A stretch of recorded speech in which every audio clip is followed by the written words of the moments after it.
Joining me now is Gemma Tognini and Angela Mollard. Gemma, every year, gorgeous footage from the Chelsea Flower Show. How big a deal really is it? Oh, it is the big deal. I mean, I remember when I was in London a couple of years ago being mildly annoyed that I missed it by a whisker.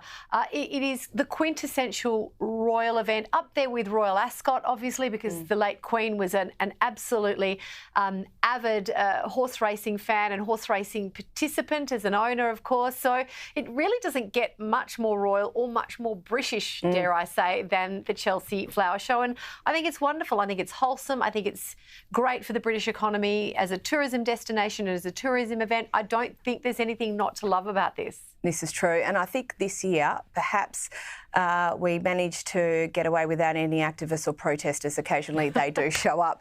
Angela, another appearance from David Beckham this year, amongst others, to support the Royals. What else was notable? Oh, look, this was one of those occasions where, you know, you've got the King of England and you've got David Beckham, who is virtually British royalty as well. And some people are talking about this like it's a bromance between the King and David Beckham, but I'm seeing it very much as David really stepping in almost like a surrogate son to the King. They've become incredibly close since David became an ambassador for the King's Foundation last year. And one of the reasons that Beckham was at this event is that he's helping the King with a campaign to get more young people into horticulture.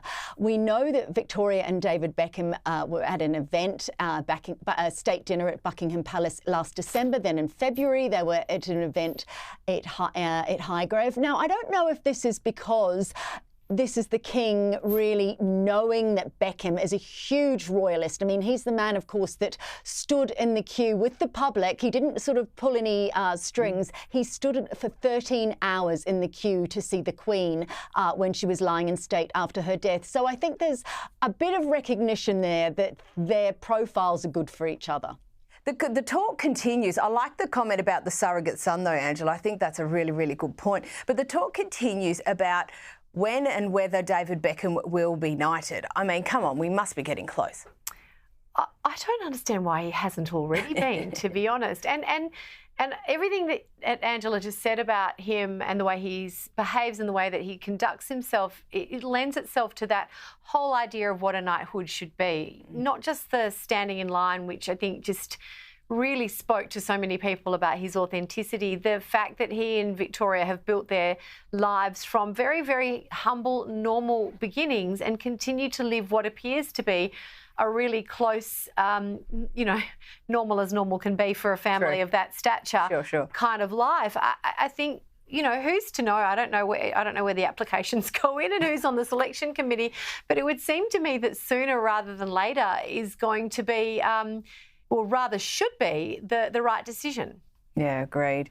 Angela, still with the Beckhams, and we continue to hear more about the summit between the Sussexes and the junior Beckhams over in LA. What's the latest? Look, this was called a summit, and how it initially was presented was that these two couples, these sort of disenfranchised members of both of their families, had huddled together in LA, sort of, against the mighty powers back in England. That's not quite how it was. This was a dinner hosted by Tracy Robbins, who's the CEO of Paramount, but David Beckham works a bit with Paramount. There were a lot of other people at the dinner as well. We don't know to what extent they spoke to each other, but there's no question that the optics on this, both couples would have known, Brooklyn and his wife Nicola and Meghan and Harry, will both be seeing themselves as victims and wanting to get ahead of the narrative. Of course, David and Victoria Beckham have always talked up their closeness as a family, and of course we know that Brooklyn didn't turn up to any of the events to celebrate his father David's 50th. So there's a lot of parallels within these two families. The fact that they got together, of course we're going to be talking about it. It's an extraordinary story, but the fact is it wasn't just a dinner between the four of them.